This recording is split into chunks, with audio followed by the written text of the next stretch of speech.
Why is a minimal, reproducible example vital for debugging? Imagine trying to fix a puzzle with hundreds of pieces scattered everywhere. It's overwhelming and hard to see where the problem really is. That's what debugging can feel like without a clear example.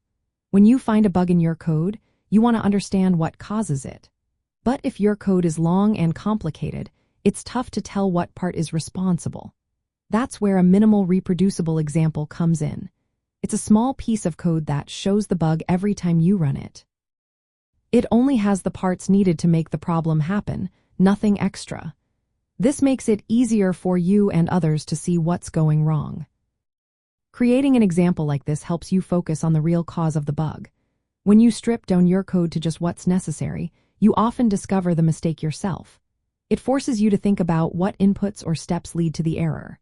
Plus, a clear example makes it simple to show someone else what's happening. Instead of sending a long, confusing code file, you give them a small snippet they can run right away. They can see the bug for themselves and help you fix it faster. From a debugging point of view, being able to reproduce a bug reliably is the first step to solving it. If you can't make it happen consistently, it's like chasing a ghost. An example that always shows the problem lets you test ideas and see if your fix works.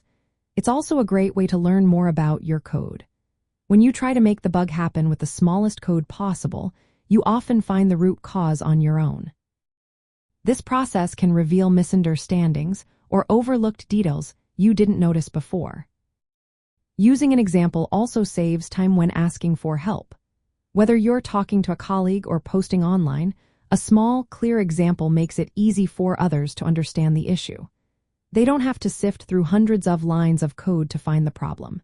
Instead, they can run your example and see the bug right away. This speeds up the whole debugging process and increases the chances of getting a good solution. To sum up, a minimal reproducible example is a key tool in debugging. It helps you focus on the real problem, makes the bug easier to reproduce, and speeds up fixing it. It also helps you understand your own code better and makes it easier to ask for help. When you turn a complex, confusing bug into a simple, clear example, fixing it becomes much more manageable. It's like turning a tangled knot into a straight line, much easier to see and untie.